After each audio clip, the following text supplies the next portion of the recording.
Fajar 10 Juni 2024 Pos Lintas Batas Negara PLBN Entikong Kabupaten Sanggau Kalimantan Barat. Kabut tipis dari hutan perbukitan masih menggantung ketika antrian truk kontainer dan box pendingin merayap menuju jalur pemeriksaan. Dengung mesin seruan petugas dan pengumuman penggeras suara bertaut jadi simfoni pagi khas perbatasan Indonesia-Malaysia. Di antara deretan kendaraan sebuah truk box pendingin besar warna putih logo PT Maju Sehat menempel di kedua sisi melaju pelan ke area pemeriksaan Bea Cukai. Sopirnya lelaki sekitar 30 tahunan bernama Rudi Hartanto turun sambil menenteng map tebal. Pada manifest muatan tertulis daging babi beku potong sudah melalui pemeriksaan veteriner tujuan Tebedu Sarawak, Malaysia. Dokumen terlihat rapi kontrak dagang sertifikat kesehatan hewan hingga faktur pajak semua tampak beres. Secara teori ini jalur hijau. Tapi berkas itu mendarat di meja Ardi Prasetyo Kepala Seksi Penindakan Bea Cukai. Entikong lelaki beruban tipis dengan tatapan yang jarang luput. 20 tahun di lapangan menempanya membaka detail kecil yang sering tak terlihat. Justru kerapian tanpa celah itulah yang membuat alisnya berkerut. Ardi bangkit dari kursi melangkah ke lapangan pemeriksaan. Rudi menyadari pejabat setingkat kepala seksi sendiri datang refleks kaku sejenak. Pagi sapa Ardi tenang. Muatan dari PT apa tujuan kemana pagi pak? PT Maju Sehat. Tujuan Tebedu ekspor daging babi beku jawab Rudi suaranya terdengar kering. Ardi menggetuk ringgan dinding box. Suhu ruang pendingin berapa Rudi menelan ludah. -25 pak. Ardi menyipit. Untuk daging beku komersial suhu sekitar -1 sampai -5 sudah memadai pada rantai dingin tertentu. Menurunkan sampai 25°C artinya biaya bahan bakar melonjak tanpa manfaat berarti kecuali ada sesuatu yang harus benar-benar dibekukan agar semua proses pembusukan terhenti total. Kecurigaan Ardi merambat pelan dingin seperti udara pagi. Buka sebagian. Saya lihat. Rudi berdalih segel pabrik pak. Kalau terbuka kualitas saya tanggung jawab. Aturannya aturan. Dengan pasrah Rudi memotong segel. Pintu baja tebal berderit saat didorong. Asap putih dingin menggulung keluar. Aroma yang menyeruak bukan hanya anyir khas protein beku, ada bau kimia samar menusuk tercampur amis yang tidak lazim. Ardi hidungnya terlatih menangkap anomali itu seketika. Sorot senter petugas menari di antara ratusan bangkai babi potong yang tergantung pada rel baja. Sekilas normal, namun di sudut-sudut terdalam kotak-kotak styrofoam putih besar terselip di antara gantungan daging penataan yang tidak efisien bagi logistik kecuali untuk menyembunyikan sesuatu. Turunkan muatan pindah ke area pemeriksaan khusus perintah Ardi. Sirene internal berbunyi singkat. Tim segera bergerak pembongkaran bertahap pencatatan dokumentasi. Saat satu kotak styrofoam dibuka tampak paket-paket plastik vakum bening berjajar rapi menampakkan bentuk-bentuk jaringan lunak yang dikemas profesional, label kecil dengan kode produksi dan nomor lot menempel pada tiap bungkus. Seorang anggota muda bergumam lega sepertinya jeroan babi berkualitas pak. Wajar kalau dikemas vakum. Ardi menarik sarung tangan nitril mengangkat satu paket yang menyerupai ginjal. Proporsinya tak sepenuhnya kokok dengan yang biasa ia lihat di industri karkas. Warna tekstur permukaan dan pola lekuk di balik plastik memantik alarm kecil dalam benaknya. Ia mendekatkan paket tanpa menyentuh hidung sekadar menangkap jejak volatil yang berbeda dari oval babi biasa. Hening menggental. Ardi menaruh kembali paket menatap tim. Lockdown area. Sopir dipisahkan untuk wawancara awal. Satu sampel akak dibawa ke laboratorium uji cepat milik Balai Veteriner di pos gabungan uji DNA barcoding untuk konfirmasi spesies. Prosedur lengkap, dokumentasi berantai. Waktu merayap, jarum jam terdengar jelas di ruang kontrol. Hampir 1 jam berlalu sejak kurir internal berangkat membawa sampel. Ardi berdiri di depan jendela namun pikirannya menempel pada ponsel kerja di meja. Ia sudah menyiapkan beberapa skenario yang terbaik, yang terburuk dan segala di antaranya. Telepon berdering. Ardi mengangkat pada nada pertama. Suara analis di seberang terdengar tertahan pak Ardi hasil uji cepat. DNA menunjukkan bukan spesies babi. Profil genetik konsisten dengan manusia. Dada Ardi terasa dihantam udara beku dari box pendingin tadi. Ia menutup mata sekejap cukup untuk menaruh kembali keterkejutannya di tempat yang benar. Saat membuka suaranya kembali stabil. Terima kasih. Segel seluruh barang bukti dan amankan hasil uji. Area ini status tertutup, akses terbatas. Saya akan eskalasi ke Polda Kalimantan Barat dan koordinasi lintas instansi. Mulai saat ini perlakukan kasus ini sebagai dugaan tindak pidana serius lintas batas. Semua komunikasi disiplin tak ada yang keluar jalur. Di halaman truk putih PT Maju Sehat sudah dipindahkan ke lot tertutup. Di sisi lain Rudi duduk gelisah, kedua tangannya saling menggenggam berkeringat meski pagi masih sejuk. Langit Entikong mulai kira perbatasan menggeliat seperti biasa. Hanya di balik pagar kawat sebuah simpul gelap baru saja terkuak dan Ardi tahu yang tampak barulah pintu masuk. Pita kuning dibentangkan menggitari truk box putih PT Maju Sehat. Petugas bea cukai karantina hewan dan polisi berseragam hitam-hitam bergantian keluar masuk zona tertutup. Ardi Prasetyo berdiri di samping meja lipat yang dijadikan pos kendali laptop terbuka menampilkan foto-foto barang bukti dan rantai kustodian yang diperbarui tiap menit. Status TKP terkunci, barang bukti disegel. Komunikasi satu pintu ukap Ardi singkat. Di telinganya Eset berderak di Treskrimum Polda Kalbar menyatakan tim sedang meluncur dari Pontianak via Jalan Lintas Malindo. Koordinasi dengan Balai Veteriner dan Karantina Pertanian dikonfirmasi hasil uji DNA cepat telah dikadangkan ke laboratorium rujukan untuk konfirmasi ulang. Di ruang wawancara darurat Rudi Hartanto duduk gelisah, keringatnya peka meski Akmenderu. Dua petugas mendampingi kamera kecil pada tripod menyala merah. Ardi duduk berhadapan, nada suaranya datar. Saya akan mulai pertanyaan dasar dulu. Rudi, kamu paham hak-hakmu didampingi, tidak dipaksa dan berhak diam. Setuju, Rudi mengangguk, suaranya patah-patah. Saya paham, Pak. Siapa yang menugaskan pengiriman hari ini? Supervisor logistik Amin Sunarto. Tapi untuk muatan tambahan, Rudi menelan ludah, selalu ada telepon dari nomor lain, bukan kantor. Sejak kapan pola itu berjalan? Baru 6 bulan ini. Selalu dadakan. Saya diminta datang ke gudang beku di Rasojaya Kuburaya malam hari. Gerbang belakang. Katanya barang sensitif harus 25C yang gan buka segel. Ardi mencatat, alamat lengkap. Rudi menyebut jalan parit deras dekat tambak gudang lama, bangunan tanpa papan nama. Di situ selalu ada 2 orang yang saya tak kenal. Mereka pakai masker sarung tangan. Saya cuma disuruh tunggu di kabin. Setelah itu segel dipasang ulang. Mereka kasih amplop uang jalan di luar gaji. Berapa? 15 juta sekali jalan tunai, jawab Rudi menunduk. Saya pikir cuma jeroan babi buat ekspor, Pak.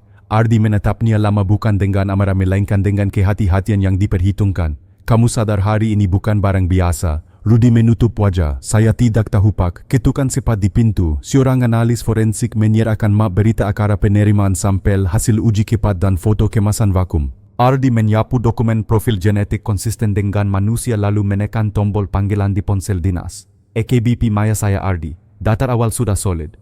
Mohon Polda ambil alih pidana, kami jaga TKP dan barang bukti. Ada dugaan perdagangan organ lintas batas dengan cover daging beku. Target korporasi sementara PT Maju Sehat. Kami juga kantongi petunjuk gudang beku di Rasojaya. Diterima suara perempuan di seberang tegas. Di Treskrimum dan Subdit Tipidexus on the way. Minta Pat lakukan freeze dan profiling transaksi. Kita butuh aliran dana perusahaan 6 bulan terakhir inbound outbound lintas negara. Ardi menutup telepon beralih ke tim Bea Cukai. Tarik manifest ekspor PT Maju Sehat 3 bulan terakhir, tuguan berat suhu tercatat daftar supir pemasok. Kokopkan dengan log CCTV gate dan pembelian nitrogen/CO2 dari pemasok gas industri di Pontianak. Di monitor, grafik-grafik mulai muncul, kurva volume ekspor melonjak drastis, tapi catatan fiskal yang dapat diakses lintas instansi menunjukkan margin laba tipis. Sebuah pola tak lazim, volume naik, laba tidak sebanding muncul jelas. Di sampingnya deretan transaksi kecil tunai keluar dari rekening payroll berulang tiap pekan. Modus klasik, gumam seorang analis. Pemasukan besar dari perusahaan luar lalu PK tarik tunai lewat banyak rekening pribadi. Smurfing, Rudi menatap layar dengan mata kosong. Di luar sirene kembali terdengar 2 mobil Inafis dan 1 pijar berhenti berderet. AKBP Maya turun rompi taktis menyilang disusul tim reserse. Pak Ardi, terima kasih untuk pengamanan awal, sapa Maya cepat. Mulai titik ini penanganan pidana di kami, bukti tetap kolaborasi. Fokus sekarang amankan sopir, bekukan aliran dana dan identifikasi struktur perusahaan. Kita kejar 2 kaki logistik dan medis. Ardi mengangguk. Kami siap backup dan tetap kawal sisi kepabeanan. Wawancara dilanjutkan dalam format bab di bawah koordinasi Maya. Detail demi detail tertata, nomor telepon tak dikenal, pola panggilan tengah malam, perintah set suhu 25C titik muat Rasojaya hingga plat pickup yang sesekali menggantar muatan tambahan. Rudi menyebut merek mobil dan warna, tim menkokokan pada basis data etle dan tol. Menjelang siang, sebuah info kilat dari rekan karantina masuk dalam data pengiriman sebelumnya. Kotak styrofoam tercatat sebagai sampel pengujian internal, jumlahnya berubah-ubah, tak pernah terkantum di manifest resmi. Sela administrasi kecil cukup besar untuk menyembunyikan apapun yang divakum rapi. Maya menandai papan magnetik 1, PT Maju Sehat Legal Front 2, Gudang Beku Rasojaya titik muat rahasia 3, jaringan keuangan inflow luar negeri PK tunai 4, rantai medis belum teridentifikasi, target berikutnya jelas ukapnya. Malam ini kita observasi diam-diam di Rasojaya. Kalau ada pergerakan, geledah dengan surat perintah. Sementara tim keuangan dorong pembekuan selektif. Kita tidak boleh membuat mereka lenyap. Ardi menatap hamparan hijau perbatasan yang mulai terang penuh. Di parkiran truk putih berdiri beku seperti menahan napas. Dalam hati ia tahu pintu sudah terbuka. Di baliknya lorong akan berkabangke uang gudang dan pisau beda. Baik katanya pelan namun pasti, kita kejar sampai akar. Malam 10 Juni 2024 udara lembab menguap dari rawa-rawa di pesisir Kubu Raya. Jalan parit deras gelap hanya sesekali diterangi lampu motor nelayan yang lewat menuju tambak. Di ujung jalan berdiri bangunan dingin tanpa papan nama gudang Beku Rasau Jaya. Bangunan itu seolah mati namun di balik dinding sengnya tersimpan rahasia yang kini diawasi ketat. Tim reserse gabungan dari Polda Kalbar dan Bea Cukai Entikong telah menempatkan pos pengamatan. Mobil tanpa tanda, kamera inframerah dan drone kecil menggitari radius 100 meter. Perintah AKBP Maya jelas, observasi tanpa kontak. Jangan ada kegaduhan sebelum rantai distribusi jelas. Di pos belakang seorang intel bernama Hendra melaporkan lewat radio, target ada aktivitas. Satu truk box putih masuk pukul 22.17. Plat nomor sesuai data yang sopir Rudi sebutkan. 2 orang turun buka gerbang samping. Drone di udara menyorot jelas pintu baya terbuka, sinar lampu neon menembus gelap. Dalam beberapa menit beberapa pria besarung tanggan memindahkan kotak styrofoam ke dalam gudang. Semua berlangsung cepat, terlatih tanpa percakapan berlebihan. Maya berdiri di dalam mobil komando, matanya terpaku pada layar monitor. Itu bukan operasi biasa. Lihat pola barang diturunkan langsung masuk freezer sekunder. Mereka tahu soal suhu. Ardi menambahkan kotak yang dipindah ukurannya sama dengan yang kita temukan di Entikong. Pola distribusi identik. Gudang ini titik transit utama. Sekitar pukul 23.00 kejutan lain muncul. Dari arah jalan kecil sebuah pickup hitam tertutup terpal melaju pelan masuk. Kamera menangkap siluet 2 pria kekar duduk di depan. Belakangnya bergerak samar seakan ada seseorang atau sesuatu ditutupi. Katat plat. Perbesar perintah Maya. Hasil tangkapan memperlihatkan nomor kendaraan yang sudah pernah muncul di data lalu lintas tol Tayan kawasan jalur Kipat dari Pontianak. Kendaraan pengangkut manusia. Tim saling berpandangan, kepingan puzzle mulai terpasang. Namun tak ada perintah penyergapan malam itu. Maya memilih strategi sabar. Kita biarkan mereka merasa aman. Besok kita ajukan izin penggeledahan resmi. Malam ini semua bukti rekam digital dikunci disimpan aman. Sementara itu tim analis keuangan di Pontianak terus menelusuri aliran dana PT Maju Sehat. Laporan kilat masuk lewat jalur terenkripsi, ada setoran rutin dari rekening perusahaan Kangkang di Singapura. Jumlahnya stabil lalu PKK puluhan rekening individu di Kalbar. Skema pencucian uang kian jelas. Di gudang Rasau Jaya aktivitas berhenti menjelang tengah malam. Gerbang ditutup kembali, lampu dipadamkan. Hanya suara jangkrik dan riak air tambak menemani kegelapan. Tim intel menyingkir bergantian memastikan tak ada jejak kehadiran mereka. Maya menutup map laporannya. Besok pagi kita rapat koordinasi. Prioritas razia gudang, amankan semua pekerja dan cari jejak siapa dokter yang mengurus organ itu. Rantai logistik sudah terlihat, kini waktunya bongkar rantai medis. Ardi mengangguk. Dalam hatinya ia tahu setiap detik mereka menunda bisa berarti satu nyawa melayang di meja operasi ilegal. Tapi terburu-buru tanpa bukti lengkap, jaringan bisa lenyap ke dalam bayang-bayang. Malam Rasau Jaya menjadi saksi sebuah perburuan baru-baru saja dimulai. Pagi 11 Juni 2024, udara Rasau Jaya masih basah oleh embun ketika konvoi mobil taktis berhenti tak jauh dari gudang Beku tanpa papan nama. Surat perintah penggeledahan dari Pengadilan Negeri Pontianak sudah ditanggan AKBP Maya. Tim bersenjata lengkap menyebar ke titik-titik strategis menutup semua akses keluar masuk. Dari udara drone menyorot bangunan dari berbagai sudut memastikan tidak ada celah kabur. Semua unit siaga. Sinyal masuk suara Maya terdengar lantang lewat radio. Dalam hitungan detik 2 tim menendang pintu samping dan depan sekaligus. Bunyi logam beradu menggemakan lorong sempit, disusul teriakan komando polisi jangan bergerak di dalam suasana kakao. 3 pria yang sedang memindahkan kotak styrofoam tersentak kaget mencoba melawan dengan batang besi namun segera dilumpuhkan. Di sudut lain 2 pekerja berlari menuju pintu belakang tapi terhenti oleh tameng polisi yang menghadang. Semua dipaksa tiarap tangan diborgol. Senter menyapu ruangan. Tumpukan kotak putih memenuhi hampir separuh gudang. Suhu minus membuat napas keluar berupa uap tipis. Petugas Inafis mulai mendokumentasi setiap sudut, foto, video, barcode kotak serta pencatatan koordinat GPS. Bau kimia sama bercampur dengan amis khas jaringan tubuh langsung menusuk hidung bahkan menembus masker. Di ruang terpisah ditemukan freezer besar berlabel merek luar negeri. Petugas membuka dan ketegangan mencapai puncak. Di dalamnya tersusun paket-paket vakum berisi organ, ginjal, hati, bahkan potongan jaringan yang sulit diidentifikasi. Semua ditata rapi dengan label, kode produksi dan tanggal. Bukti tak terbantahkan gudang ini bukan sekadar transit daging melainkan tempat penyimpanan organ manusia.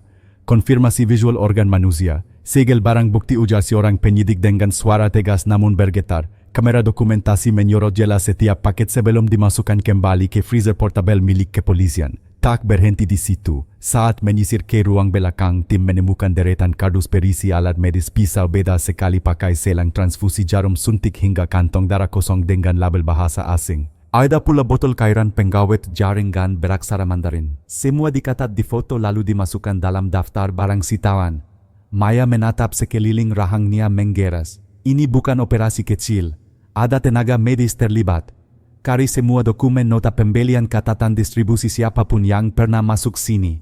Di sebuah laci logam berkerat petugas menemukan map lusuh. Di dalamnya terselip beberapa faktur pembelian peralatan medis atas nama Klinik Sehat Mandiri di Pontianak. Nama itu langsung ditandai merah di papan catatan lapangan. Klinik kecil dengan reputasi cukup baik di masyarakat namun kini terhubung dengan jaringan kelam. Sementara itu para pekerja yang ditangkap mulai diinterogasi singkat di lokasi. Mereka semua mengaku hanya kuli harian dibayar tunai, tak mengenal atasan langsung. Satu orang menyebut nama samar Dr. Andi yang kadang datang malam hari untuk memeriksa kualitas barang. Petunjuk baru meski samar mulai muncul. Menjelang siang gudang berhasil diamankan sepenuhnya. Truk box yang malam sebelumnya dipantau juga ditemukan di halaman belakang, masih berisi sebagian kotak belum sempat dipindahkan. Semua kendaraan disita. Polisi forensik menempel segel merah di setiap pintu dan freezer. Media lokal yang mention operasi mulai berdatangan namun garis polisi membatasi mereka hanya sampai pagar luar. Dalam konferensi singkat, Maya menegaskan barang bukti sudah jelas, pelaku lapangan ditahan dan jejak menuju rantai medis mulai terungkap. Tugas kita sekarang menelusuri siapa dokter yang menjadi eksekutor utama. Kita bergerak ke tahap berikutnya. Ardi berdiri di samping menatap truk putih PT Maju Sehat yang kini sunyi. Hatinya bergetar. Ia tahu penyelidikan ini baru membuka satu pintu. Di baliknya jaringan yang lebih besar menunggu. Sore hari 11 Juni 2024, ruang rapat darurat di Mapolda Kalimantan Barat dipenuhi aroma kopi hitam dan tumpukan berkas. Dinding dipenuhi peta koneksi foto gudang Raso Jaya, plat nomor kendaraan, aliran dana dari Singapura hingga bukti faktur medis atas nama Klinik Sehat Mandiri. Titik merah besar melingkari nama itu, fokus penyelidikan baru. AKBP Maya menatap tim dengan mata tajam. Kita sudah pastikan gudang itu rantai logistik. Sekarang pertanyaan utama, siapa yang melakukan eksekusi medis faktur mengarah ke Klinik Sehat Mandiri? Kita perlu pastikan apakah klinik itu hanya boneka atau benar-benar pusat operasi ilegal. Ardi menambahkan, kita sudah cross-check di Dinas Kesehatan.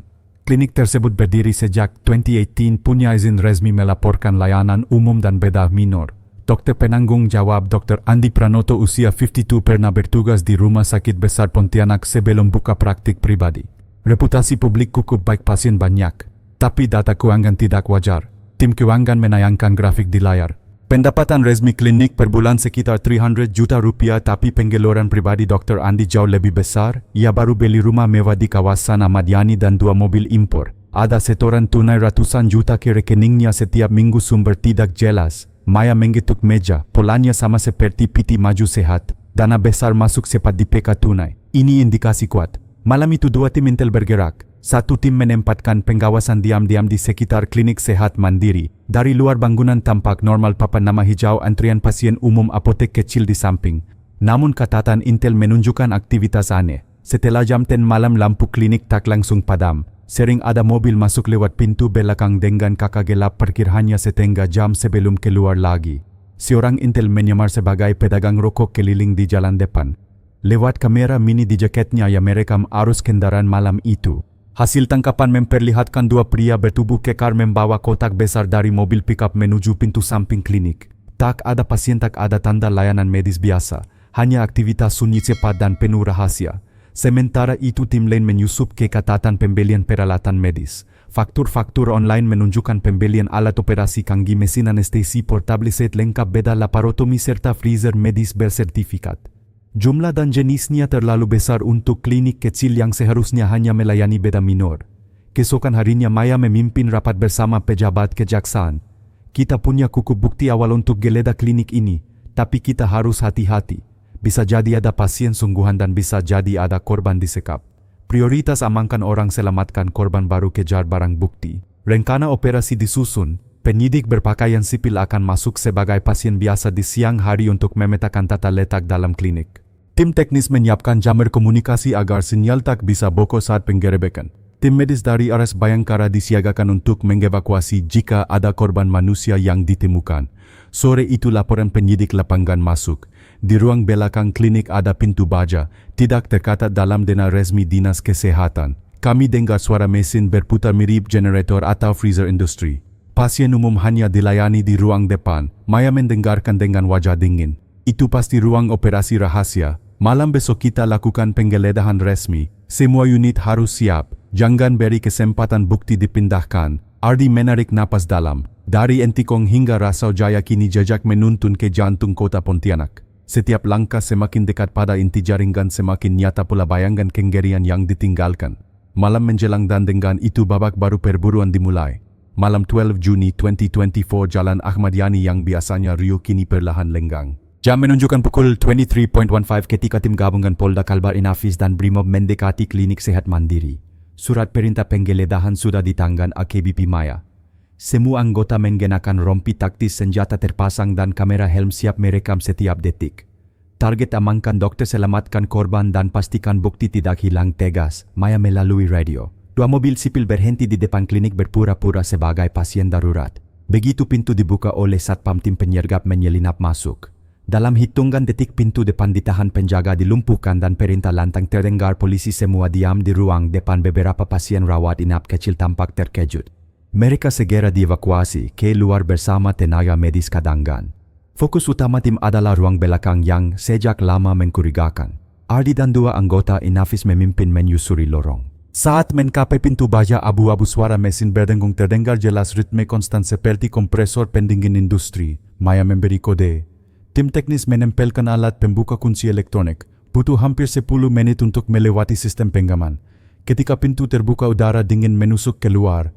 Lampu neon putih terang memantul di dinding logam steril. Semua terdiam sejenak. Di hadapan mereka terbentang ruang operasi lengkap, meja beda hidrolik, lampu sorot besar, monitor detak jantung, serta lemari pendingin penuh kantong darah. Lebih mengejutkan lagi, di sudut ruangan ada seorang pemuda terbaring di meja operasi, tubuhnya separuh tertutup kain hijau infus menetes di lengan. Matanya sayu separuh sadar. Di sampingnya seorang pria berkacamata dengan jas dokter, Dr. Andi Pranoto, masih mengenakan sarung tangan latex. Wajahnya pucat ketika pintu diterobos. Polisi angkat tangan, teriak Maya. Dr. Andi sempat gemetar lalu meletakkan pisau beda perlahan ke meja. Ia berusaha berkata, "Ini operasi resmi saya hanya," tapi kalimatnya terputus oleh borgol yang menggunci pergelangan tangannya. Tim medis segera memeriksa pemuda di meja operasi.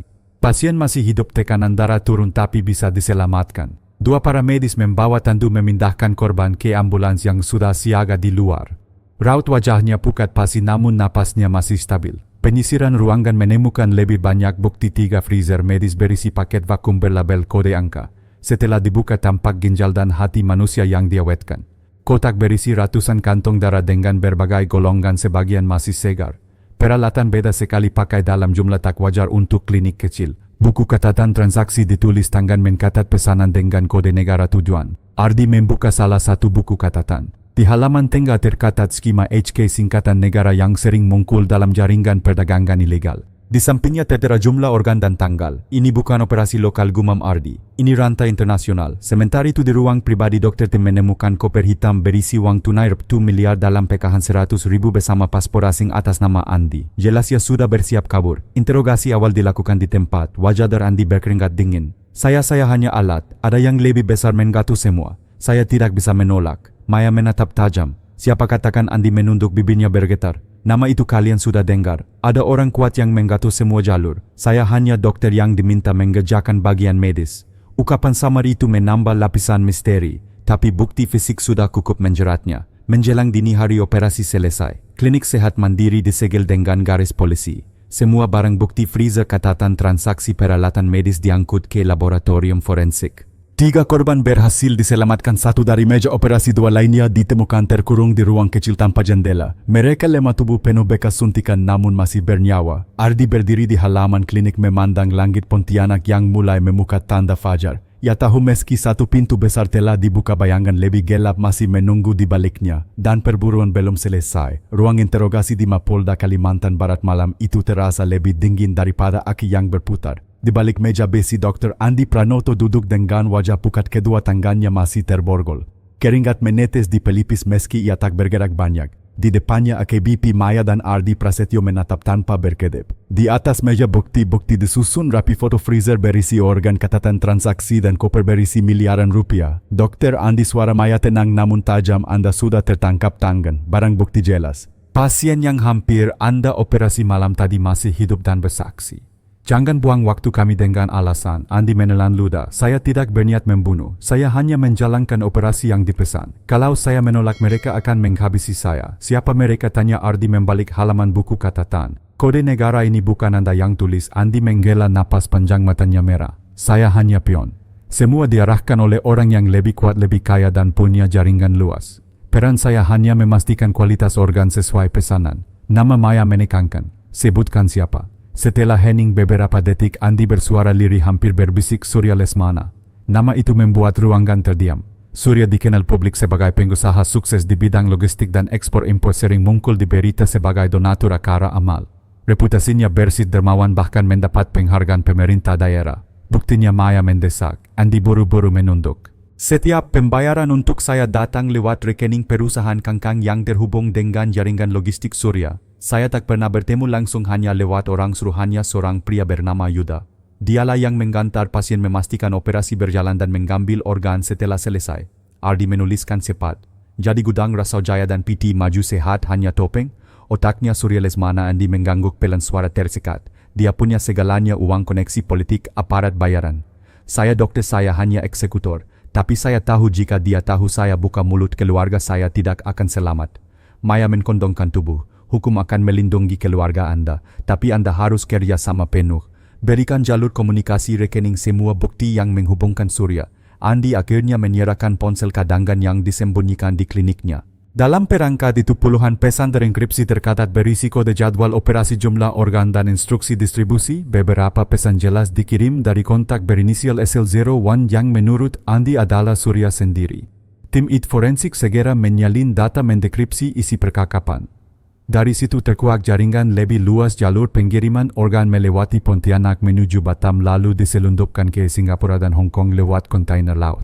Semua dikendalikan dengan rapi seolah sebuah perusahaan logistik resmi. Di ruang lain, 3 korban yang selamat dari klinik mulai memberi kesaksian. Mereka semua adalah pecandu judi yang terjebak utang ratusan juta rupiah. Ditekan rentenir, mereka dipaksa menandatangani persetujuan donor sukarela yang ternyata jebakan untuk dieksploitasi. Cerita mereka sejalan dengan pola di Rasau Jaya. Maya menutup map penyidikan sementara. Kita sudah punya rantai jelas, sopir gudang, dokter, pengusaha. Langkah berikutnya amankan Yuda sebagai penghubung, lalu susun strategi menangkap Surya Lesmana. Tapi kita harus ekstra hati-hati. Lawan kita bukan preman jalanan, melainkan orang dengan uang dan pengaruh besar. Ardi mengangguk. Ya tahu permainan baru saja naik level. Dari Entikong hingga Pontianak, kini benang merah menjulur ke jantung elite bisnis Indonesia. Bayangan besar mulai tampak jelas dan perburuan menjadi semakin berbahaya. Tanggal 13 Juni 2024 pagi yang mendung menyelimuti kota Pontianak. Di lantai 3 Mapolda Kalbar, tim penyidik berkumpul. Foto wajah seorang pria bertubuh kekar dengan tato naga di lengan kanan terpampang di layar proyektor. Itulah Yuda Prasetya, sosok bayangan yang disebut Dr. Andi sebagai kurir utama jaringan Surya Lesmana. Target ini berusia 38 tahun, mantan anggota kelompok preman pelabuhan, jelas seorang intel. 5 tahun terakhir ia jadi tangan kanan Surya. Tugasnya mengawal pengiriman, membawa korban ke lokasi operasi dan menghapus jejak. AKBP Maya menunjuk peta di layar. Informasi terbaru menunjukkan Yuda tinggal berpindah-pindah. Namun semalam tim pengawas mendeteksi mobilnya SUV hitam masuk ke kawasan pelabuhan Dwikora. Kita curiga ia mengatur pengiriman kontainer malam nanti. Rapat berlangsung singkat namun padat. Strateginya jelas, tim akan membagi 3 kelompok. Satu menyamar sebagai pekerja pelabuhan, satu lagi mengikuti kendaraan Yuda, dan tim utama siaga untuk penangkapan bila peluang muncul. Menjelang sore penyamaran dimulai. Ardi mengenakan rompi lusuh dan helm proyek berbaur di antara buruh pelabuhan yang sibuk memindahkan kargo. Dari kejauhannya melihat SUV hitam berhenti di dekat gudang 17. Seorang pria berkacamata hitam turun, langkahnya mantap, wajahnya sesuai foto Yuda. Ia berbicara sebentar dengan mandor lokal lalu mengawasi beberapa peti kontainer yang ditandai stiker perusahaan logistik milik Surya. Gerakannya hati-hati namun jelas, ia yang memberi instruksi. Ardi menekan tombol komunikasi di telinganya. Target visual posisi gudang 17. Ada 2 bodyguard bersenjata. Maya yang memantau dari mobil komando langsung menegaskan, jangan gegabah. Ikuti sampai kita tahu ke mana kontainer bergerak. Hampir 2 jam Yuda berada di pelabuhan. Setelah semua selesai, ia kembali ke SUV. Kendaraan melaju pelan ke arah luar kota. Tim bayangan segera mengikuti dengan 2 mobil sipil. Jalanan padat memberi sedikit perlindungan, tapi setiap kali Yuda mempercepat laju mereka ikut menyesuaikan. Menjelang malam, SUV itu berhenti di sebuah rumah besar di pinggiran kubu raya. Dinding tinggi kamera CCTV di setiap sudut jelas bukan rumah biasa. Yuda masuk, pintu besi tertutup rapat. Maya menghela napas panjang. Itu safe house. Kita tak bisa langsung serbu tanpa surat perintah tambahan. Ardi menimpali, kalau kita tunggu bisa jadi dia kabur. Orang ini terbiasa berpindah. Maya berpikir cepat lalu memberi keputusan, kita gunakan metode controlled surveillance. Pasang alat pelacak di mobil target malam ini. Begitu dia bergerak, kita ikuti ke manapun ia pergi. Kalau beruntung dia akan bawa kita langsung ke Surya. Misi berjalan menjelang tengah malam. Saat Yuda tertidur lelap di dalam rumah, seorang anggota tim khusus dengan keahlian teknis mendekati SUV hitam yang terparkir. Dengan sekatan ia menempelkan alat pelacak GPS mini di bagian bawah mobil tepat di sisi tangki bahan bakar. Operasi selesai tanpa terdeteksi. Dari layar tablet di mobil, komando titik merah mulai berkedip menandai posisi kendaraan. Semua menahan napas lega. Sekarang kita punya mata yang menempel langsung pada Yuda, kata Maya dengan nada puas. Kita tunggu gerakannya. Cepat atau lambat dia akan membawa kita ke pusat jaringan. Ardi menatap peta digital yang menampilkan jalur pelabuhan, gudang hingga rumah besar Yuda. Hatinya berdegup. Mereka sudah semakin dekat. Tapi ia juga tahu semakin dekat mereka ke pusat lingkaran, semakin besar bahaya yang menanti. Malam itu di layar monitor titik merah masih diam. Namun semua sadar begitu bergerak itu akan menjadi awal dari babak baru, perburuan lebih berisiko daripada sebelumnya. Pagi 14 Juni 2024, layar monitor di mobil komando menampilkan titik merah yang mulai bergerak. SUV hitam milik Yuda Prasetya meninggalkan rumah besar di kubu raya melaju ke arah selatan. Tim pengawasan langsung siaga. Ardi duduk di kursi depan dengan headset memberi instruksi Unit 1 jaga jarak 200 meter. Unit 2 ambil jalur alternatif ke arah Bandara Supadio. Jangan sampai target sadar. Perjalanan berlangsung hampir 1 jam. SUV berhenti sebentar di kawasan pergudangan dekat Sungai Kakap. Yuda masuk berbincang dengan beberapa pria berseragam pekerja pelabuhan. Kamera jarak jauh menangkap aktivitas pemindahan kotak kayu besar ke dalam truk kontainer berpendingin. Nomor kontainer segera dikatat. Kontainer ini dijadwalkan menuju pelabuhan Tanjung Priok malam nanti, lalu diteruskan ke Batam lewat kapal feeder. Jelas salah satu analis logistik. Informasi itu langsung menguatkan dugaan bahwa jalur distribusi organ melewati Batam sebagai pintu keluar menuju Singapura. Menjelang siang, Yuda melanjutkan perjalanan menuju Bandara Supadio. SUV parkir di area khusus, ia turun membawa tas hitam besar. Dari data intel, tiket penerbangan atas nama samaran sudah dipesan menuju Batam dengan jadwal sore hari. AKBP Maya memutuskan langkah berani. Kita tak bisa menahannya sekarang, belum ada surat perintah penangkapan resmi untuk Yuda. Tapi kita bisa lakukan shadowing lintas wilayah. Koordinasikan dengan Polda Kepri dan Bea Cukai Batam. Target tidak boleh lepas dari radar. Ardi menambahkan kontainer juga harus di-tracking. Kalau bisa pasang sensor tambahan di Priok sebelum naik kapal feeder. Sore itu tim bayangan mengikuti penerbangan ke Batam. Yuda tiba malam hari di Bandara Hang Nadim disambut 2 pria berpakaian rapi. Dari rekaman CCTV, keduanya dikenal sebagai staf salah satu perusahaan logistik milik Surya Lesmana. Mereka menuntun Yuda ke mobil van lalu bergerak ke arah kawasan industri Batu Ampar. Pengintaian darat sulit dilakukan karena lalu lintas padat dan area penuh patroli keamanan swasta. Namun alat pelacak GPS masih menempel di SUV lama Yuda yang dikirim lewat kargo. Data menunjukkan mobil itu juga menuju lokasi sama. Artinya safe house mereka ada di sekitar Batu Ampar, simpul Ardi. Malam itu tim di Batam melakukan operasi pengawasan rahasia. Mereka menemukan gudang berlogo PT Nusantara Global Trans, salah satu perusahaan resmi Surya. Dari luar tampak biasa, namun kamera thermal menangkap aktivitas malam hari. Beberapa petugas mengangkat peti logam ke ruang pendingin. Lebih mengejutkan, seorang saksi mata lokal memberi informasi tambahan. Saya sering lihat mobil van masuk tengah malam, kadang membawa orang muda yang tampak lemah. Setelah masuk mereka tak pernah keluar lagi. Laporan itu membuat bulu kuduk tim berdiri. Maya menghubungi pusat. Kita sudah dapat bukti kuat Batam jadi hub distribusi. Permintaan saya jelas, segera keluarkan surat perintah penyelidikan terfokus ke PT Nusantara Global Trans. Kita butuh izin resmi untuk penggerebekan atau mereka akan sempat menghilangkan barang bukti. Di Mapolda Kepri koordinasi dilakukan kilat. Jaksa penuntut umum setuju memberikan izin penggeledahan terbatas. Namun waktunya sempit, operasi harus dilakukan sebelum kontainer dikirim ke Singapura dini hari. Ardi menatap jam tangannya. Sudah hampir pukul 01.00. Kalau kita terlambat, organ itu akan menyeberang laut dan jejak surya makin sulit ditangkap. Maya mengangguk, wajahnya tegas. Tidak ada pilihan lain. Malam ini kita bergerak. Kita serbu gudang batu ampara, amankan Yuda dan temukan bukti langsung keterlibatan Surya Lesmana. Di luar hujan deras mengguyur Batam. Jalanan basah berkilat oleh lampu pelabuhan. Tim taktis bersenjata lengkap berkumpul, jantung mereka berdetak serentak dengan deru generator. Semua sadar penggerebekan kali ini bukan hanya soal barang bukti. Ini langkah pertama menantang langsung seorang pengusaha berpengaruh yang selama ini kebal hukum. Dan begitu fajar menyingsing di ufuk timur, babak baru pertempuran dimulai. Hujan deras belum reda ketika jarum jam melewati pukul 02.00 dini hari. Di kawasan industri batu ampar, gudang berlogo PT Nusantara Global Trans tampak sunyi dari luar. Namun tim Intel sudah memastikan aktivitas di dalam masih berlangsung. Mesin pendingin berdengung, cahaya neon samar terlihat dari celah ventilasi. AKBP Maya berdiri di depan mobil komando dengan jas hujan setengah basah. Dengar baik suaranya tenang tapi keras. Prioritas pertama, amankan korban hidup. Prioritas kedua, tangkap Yuda dalam keadaan selamat untuk diinterogasi. Prioritas ketiga, kunci semua bukti kontainer, dokumen dan rekaman CCTV. Ingat, ini bukan sekadar razia, ini operasi untuk membongkar jaringan. Ardi Prasetyo mengangguk, tangannya menggenggam helm taktis. Ia tahu momen ini bisa menentukan nasib penyelidikan. 3 tim bergerak dalam formasi. Tim Alpha menyusup dari pintu depan, tim Bravo memotong akses listrik dan sinyal komunikasi, sementara tim Charlie menggepung pintu belakang. Begitu sirene senya berbunyi, pintu baja digedor alat pemeka. Suara logam PK menggema disusul teriakan polisi tiarap jangan bergerak. Kejutan membuat para pekerja panik. 4 orang berusaha lari ke pintu samping tapi segera ditangkap dan diborgol.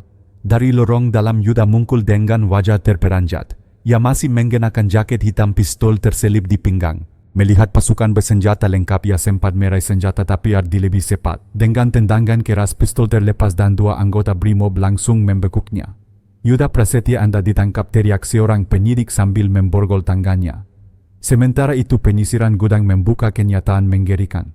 Puluhan kontainer pendingin berjejer, sebagian sudah disiapkan untuk dikirim ke pelabuhan.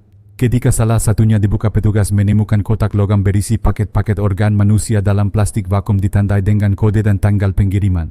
Bau kimia penggawet bercampur amis memenuhi ruangan. Lebih jauh ke dalam, tim Alpha menemukan sebuah ruang rahasia di balik dinding palsu. Di dalamnya ada 3 orang korban, 2 pria dan 1 wanita muda dalam kondisi lemah, tangan terikat infus menempel di lengan. Mereka langsung dibebaskan dan dibawa ke ambulans yang menunggu di luar.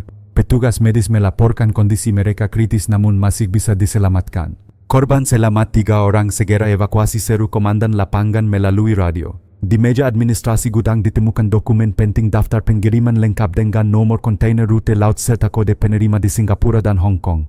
Bahkan ada faktur dengan tanda tangan digital milik PT Nusantara Global Trans, perusahaan yang terdaftar atas nama Surya Lesmana. Ini bukti pertama yang langsung menghubungkan sang pengusaha dengan perdagangan organ internasional. Yuda digiring ke mobil tahanan. Wajahnya marah tapi tatapannya juga menyimpan ketakutan. Kalian tidak tahu dengan siapa berurusan, katanya dingin. Surya tidak akan tinggal diam. Maya menatapnya tajam. Justru karena itu kamu harus bicara. Setiap kata akan menentukan hukumanmu. Saat fajar menyingsing, operasi dinyatakan selesai. Gudang batu ampar disegel garis polisi, semua barang bukti dipindahkan ke Mapolda Kepri dengan pengawalan ketat. Media lokal mulai menggendus kejadian tapi polisi menahan informasi demi menjaga kerahasiaan penyidikan. Ardi berdiri di pelabuhan menatap langit yang berubah oranye. Ia merasa lega karena korban berhasil diselamatkan, namun juga sadar langkah berikutnya akan lebih berbahaya. Dengan Yuda di tengah jalan menuju otak besar jaringan Surya Lesmana akhirnya terbuka. Dan di balik tirai hujan yang mereda, babak perburuan sang pengusaha dermawan sekaligus dalang kejahatan perlahan dimulai. Pagi itu ruang interogasi di Mapolda Kepri dipenuhi ketegangan. Dinding putih, lampu neon dingin dan kamera CCTV yang terus menyala menambah suasana mencekam. Di kursi besi, Yuda Prasetya duduk dengan tangan diborgol. Wajahnya pucat masih basah oleh keringat meski pendingin ruangan menyala penuh. Di seberangnya AKBP Maya Santoso menatap tajam ditemani oleh Ardi Prasetyo yang bertugas mencatat setiap ucapan. Maya membuka map tebal berisi foto-foto kontainer, dokumen pengiriman dan gambar korban yang diselamatkan dari gudang batu ampar. Yuda, suara Maya tegas, semua bukti sudah jelas. Kontainer pendingin, daftar pengiriman, bahkan tanda tangan digital yang menghubungkanmu dengan perusahaan Surya Lesmana. Kamu bisa memilih bongkam dan tenggelam bersama jaringan atau buka mulut dan mungkin dapat keringanan. Yuda tersenyum tipis namun tatapannya goyah. Kalian pikir bisa menyentuh Surya, dia punya tangan di mana-mana. Polisi, jaksa, bahkan politisi. Aku hanya sopir dan pengatur jalur. Semua keputusan besar ada di dia. Ardi menggetuk meja. Kalau kamu hanya sopir, mengapa ada tanda tanganmu di dokumen ekspor? Mengapa kamu yang langsung mengatur pengiriman malam itu? Yuda terdiam sejenak. Ia tahu jebakan hukum sudah menggurungnya. Kemudian ia bergumam lirik, aku dipaksa. Kalau menolak, keluargaku yang jadi korban.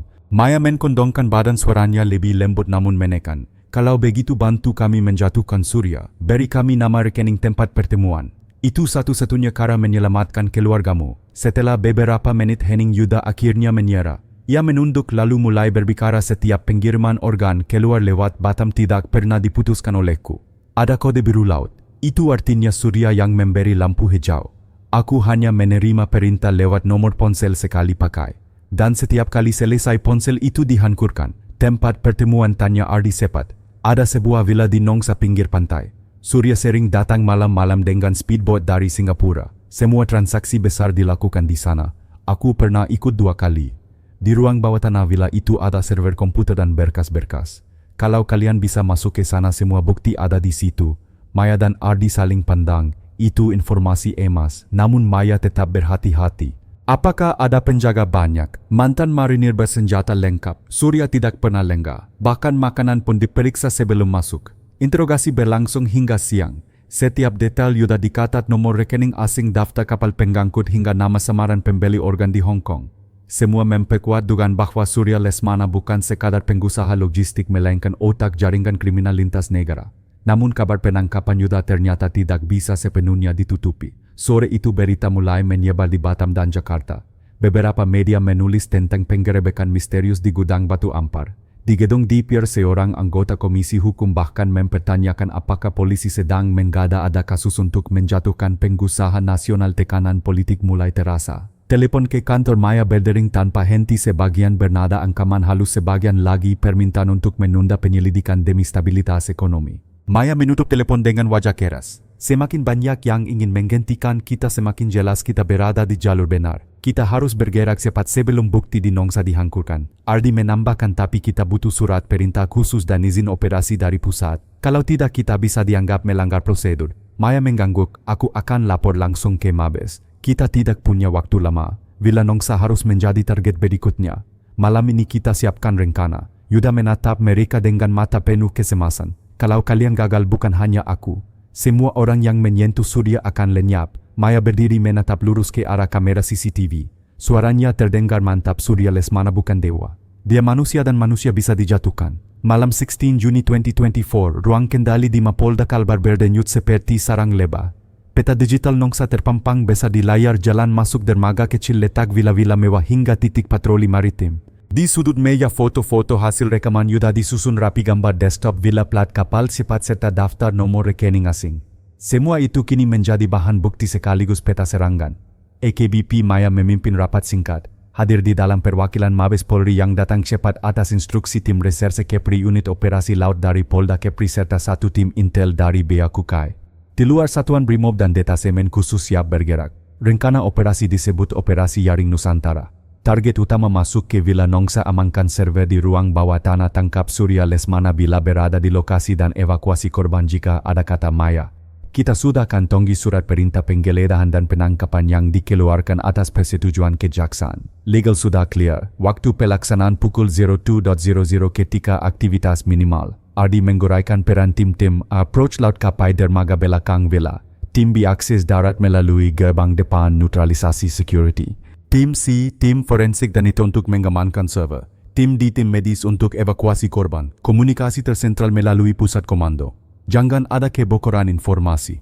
Seorang perwira Mabes mengingatkan risiko politik. Surya punya jaringan pengaruh. Kita harus pastikan semua tindakan transparan dan berbasis bukti. Tidak boleh ada tindakan di luar prosedur karena itu akan mematikan kasus di pengadilan. Maya mengangguk, setuju, aspek hukum jadi prioritas. Menjelang tengah malam tim bergerak. Dari kapal patroli yang menyamar sebagai kapal wisata, tim menyelinap pelan menuju dermaga villa dibekali rompi Kevlar dan alat pengikat. Angin laut dingin membelai wajah mereka, namun ketegangan tak terkira. Di darat, tim B merangsek dari jalan belakang villa memanfaatkan bayangan pohon palem untuk menyelinap mendekat. Di ruang komando monitor menampilkan feed CCTV yang diretas sementara dari kamera umum sekitar. Di layar villa terlihat tenang hanya satu lampu di ruang keluarga yang masih menyala. Tiba-tiba satu momen membuat semua menahan napas. Sebuah speedboat kecil merapat, siluet seorang pria turun, tubuhnya dikelilingi pengawal. Dari sudut kamera sekilas tampak sosok yang dikenali dari foto intel Surya Lesmana. Maya menekankan ketenangan. Jangan segera bertindak jika dia baru turun ke dermaga. Kita harus tahu jalur dia masuk villa sehingga kita bisa menutup semua pintu keluar. Prioritas tetap bukti dan keselamatan korban. Namun kini peluang yang ditunggu terbuka. Surya ada di lokasi. Saat speedboat melaju, tim sudah di posisi di dermaga. Mereka menutup akses luar. Tim B bergerak cepat menutup gerbang utama. Tim C yang terdiri dari ahli forensik menyiapkan peralatan untuk mengcloning server dan menyegel data. Semua langkah dihitung detik demi detik. Suara komando mikro memeka keheningan. 3, 2, 1 eksekusi serentak. Tim menyerbu. Pintu depan dibuka paksa, pengawal yang kaget dilumpuhkan. Langkah cepat menggitari koridor mewah melewati lukisan tangga marmer hingga menuju ruang bawah tanah. Di ruang keluarga Surya tampak tersudut, beberapa pengawal besar menghalangi. Ia tak sempat melakukan perlawanan. Kecepatan dan koordinasi polisi menutup jalur pelarian. Surya Lesmana Anda ditangkap atas dugaan organisasi kriminal perdagangan organ dan pencucian uang. Suara Maya memeka ruang mewah. Wajah Surya tetap tenang, mungkin karena kekuasaan telah mengajarkannya menahan gemetar. Seketika ia diborgol. Sementara itu tim C berhasil menembus ruang server di bawah rumah.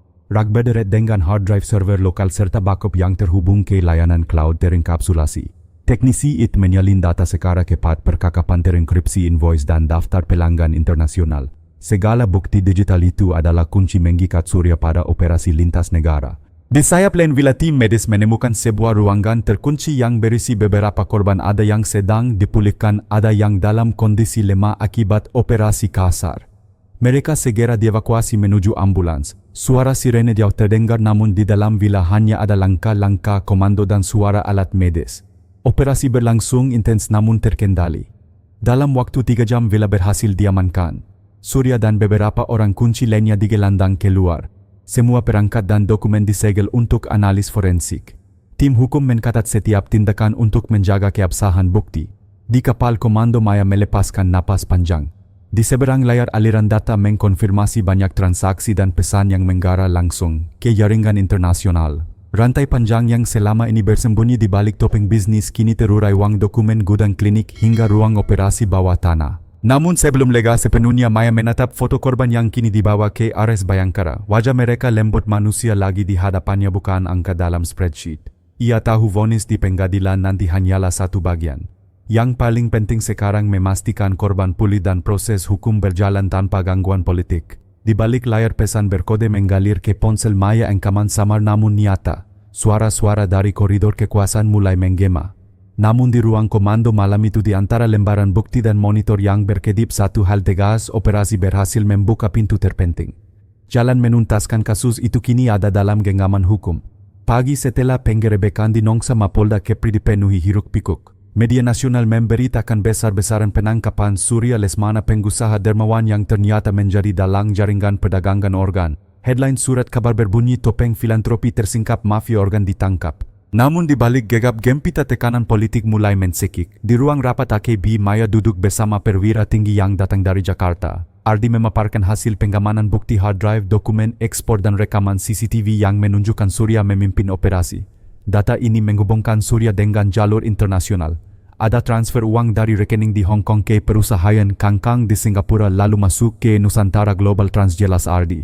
Namun seorang pejabat dari Mabes mengangkat tangan, wajahnya serius. Kalian harus hati-hati. Ada laporan bahwa beberapa anggota DPR akan menekan kepolisian untuk melembutkan kasus ini. Surya punya koneksi dengan partai besar, bahkan sponsor kampanye. Maya menggetukkan jarinya di meja. Dengan semua korban yang kita selamatkan, kita tidak bisa tunduk. Ini bukan sekadar kriminal ekonomi, ini kejahatan terhadap kemanusiaan. Ketegangan makin terasa ketika panggilan telepon masuk ke ruang komando. Seorang pejabat kementerian mengingatkan secara halus agar penanganan dilakukan bijaksana, jangan sampai mengkoreng citra investasi. Maya menutup telepon dengan rahang menggeras. Ia tahu ini lebih dari sekadar kasus kriminal, ini pertarungan dengan jaringan kekuasaan. Sementara itu Surya Lesmana duduk di ruang tahanan khusus. Wajahnya tetap tenang bahkan kadang tersenyum sinis. Kepada petugas ia berkata, kalian pikir ini akan bertahan lama? Banyak orang di luar sana yang menunggu telepon saya. Kalimat itu bukan angkaman kosong. Beberapa jam kemudian ada laporan bahwa tim penggakara internasional sudah mendarat di Jakarta untuk membela Surya. Ardi merasa frustrasi. Kalau begini bisa saja bukti kita dipatahkan di pengadilan. Mereka punya sumber daya tanpa batas. Maya menepuk bahunya. Itulah kenapa kita harus temukan saksi kunci. Yuda sudah memberi jalur. Kalau ada korban yang berani bersuara, kita bisa menembus benteng politik itu. Sore harinya tim medis melaporkan kondisi 3 korban yang diselamatkan di Batam. Salah satu dari mereka seorang pria muda asal Sulawesi mulai siuman. Dengan suara lemah ia berkata, saya dipaksa tanda tangan surat, kalau tidak hutang saya tidak akan pernah lunas. Pernyataan itu direkam resmi menjadi bukti pertama dari sisi korban yang bisa digunakan di pengadilan. Di luar masa mulai berkumpul. Ada yang menuntut keadilan, namun ada juga kelompok bayaran yang membawa spanduk mendukung Surya. Pengusaha patriot bukan penjahat, teriak mereka. Situasi hampir ricuh, polisi terpaksa memasang barikade. Maya berdiri di balik jendela markas menatap kerumunan. Hatinya bergetar tapi matanya tetap dingin. Ia tahu pertarungan belum selesai. Surya mungkin sudah diborgol tapi kekuatan uang dan politik masih menjadi bayangan besar. Di meja kerja ia menulis catatan singkat untuk tim target berikut: bongkar semua rekening dan perusahaan Kangkang Surya. Cari alur uang, ikat dia dengan rantai bukti yang tak bisa dipatahkan. Jangan beri ruang untuk politik kotor. Kita harus bawa kebenaran ini sampai ke pengadilan. Ardi membaca catatan itu lalu mengangguk. Kalau begitu besok kita mulai dari Jakarta. Semua jejak uang pasti berakhir di sana. Maya menatapnya dengan tekad membara, dan di sanalah perang sesungguhnya dimulai. Tanggal 25 September 2024, pengadilan negeri Batam dipenuhi penjagaan ketat. Jalan utama ditutup, barikade polisi berjajar dan ratusan wartawan menunggu di luar gedung. Di dalam ruang sidang suhu udara menegang seakan setiap napas mengandung percikan api. Hari itu menjadi puncak dari penyelidikan panjang persidangan terhadap Surya Lesmana, pengusaha yang selama bertahun-tahun menutupi jaringan gelap dengan topeng filantropi. Surya dibawa masuk dengan rompi tahanan oranye, tangan diborgol namun ekspresinya masih dingin. Ia menatap sekeliling dengan senyum tipis seolah yakin bahwa uang dan pengaruh politik akan menyelamatkannya. Di sebelahnya duduk tim penggakara internasional, wajah penuh percaya diri. Jaksa penuntut membuka berkas tebal. Terdakwa Surya Lesmana didakwa atas kejahatan terorganisasi, perdagangan organ manusia lintas negara serta pencucian uang. Bukti yang diajukan berupa dokumen ekspor palsu, rekaman CCTV, server digital dan kesaksian langsung korban. Suara jaksa menggema setiap kata, terasa seperti palu menghantam meja kayu. Saksi pertama adalah Yuda Prasetya. Dengan suara bergetar ia mengakui perannya sebagai kurir lalu menunjuk langsung Surya sebagai pemberi perintah. Saya hanya menjalankan instruksi. Semua keputusan besar, jadwal kapal, bahkan siapa korban ditentukan oleh Pak Surya. Wajah Surya sedikit menegang namun ia tetap berusaha menjaga sikap akur. Berikutnya seorang korban yang selamat berdiri di mimbar. Seorang pria muda dengan lengan masih dipasang perban, matanya berkaka-kaka. Saya dijebak hutang judi lalu dipaksa tanda tangan surat sukarela donor organ. Mereka bilang kalau saya tidak mau keluarga saya akan dihankurkan. Tangisan pekas di ruang sidang, beberapa orang menunduk, bahkan ada wartawan yang berhenti menulis. Penggakara Surya mencoba membalikan keadaan. Klien kami adalah pengusaha sukses yang selalu memberi beasiswa dan bantuan sosial. Tuduhan ini hanyalah rekayasa untuk menjatuhkan reputasi. Namun jaksa langsung membantah dengan bukti transfer bank dari rekening perusahaan Kangkang ke akun pribadi Surya. Layar besar menampilkan data aliran dana triliunan rupiah mengalir keluar masuk menyamarkan keuntungan gelap. Sesi sidang berlangsung berjam-jam. Maya duduk di bangku pengamat tak pernah menggalikan pandangannya. Ia tahu betapa sulitnya membawa kasus ini sampai meja hijau melewati ancaman tekanan politik dan perang opini publik. Tapi kini semua berada di hadapan hukum. Menjelang sore hakim ketua menggetukkan palu. Suaranya tegas bergetar dengan emosi setelah mempertimbangkan seluruh bukti dan kesaksian. Majelis hakim menyatakan terdakwa Surya Lesmana terbukti secara sah dan meyakinkan melakukan tindak pidana perdagangan organ manusia lintas negara, kejahatan terorganisasi dan pencucian uang. Ruangan senyap lalu suara palu terdengar lagi. Dengan ini majelis menjatuhkan hukuman seumur hidup kepada terdakwa Surya Lesmana. Wartawan serentak menyalakan kamera, kilatan lampu memenuhi ruangan. Surya yang selama ini tampak tenang akhirnya kehilangan kendali. Wajahnya memukat, bibirnya bergetar namun borgol di tangannya membuatnya tak bisa melawan. Dunia yang ia bangun dari uang dan darah manusia runtuh seketika. Di luar gedung sorak-sorai masa PKS. Beberapa keluarga korban menangis lega memeluk aparat yang selama ini melindungi mereka. Maya keluar dengan langkah tegas menatap langit senja yang berwarna merah jingga. Keadilan mungkin lambat tapi ia selalu datang, katanya lirih pada Ardi yang berdiri di samping.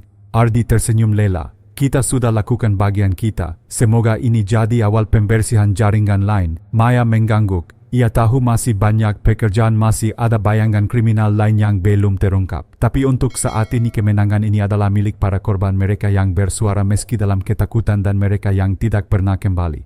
Ketika malam turun berita kemenangan hukum ini menyebar ke seluruh negeri. Satu pesan jelas tertulis dalam sejarah, bahkan dalang dengan kekuasaan dan uang sebesar apapun tidak kebal di hadapan hukum. Dan dengan itu operasi jaring Nusantara resmi ditutup, meninggalkan pelajaran pahit sekaligus harapan baru bagi keadilan. Kisah ini memberi kita satu pengingat penting, keserakahan dan kejahatan sekecil apapun ia disembunyikan pada akhirnya akan terbongkar. Tidak ada topeng filantropi, tidak ada kekuasaan atau uang yang mampu menutupi kejahatan terhadap kemanusiaan. Yang membedakan manusia sejati dari bayangan gelap adalah keberanian untuk memilih jalan yang benar meski penuh risiko. Dalam kehidupan sehari-hari kita bisa mengambil pelajaran untuk selalu menjunjung integritas, berani menolak jalan pintas yang kotor dan tidak membiarkan godaan uang atau kekuasaan mengaburkan nilai kemanusiaan. Karena pada akhirnya kebenaran selalu menemukan jalannya. Jika Anda merasa kisah ini memberi inspirasi dan membuka mata tentang pentingnya keadilan serta kemanusiaan, dukung terus channel ini dengan menekan tombol subscribe. Dengan begitu Anda tidak akan ketinggalan kisah-kisah menarik lainnya yang penuh pelajaran hidup. Klik subscribe sekarang dan nyalakan lonceng notifikasi agar setiap cerita baru langsung hadir untuk Anda.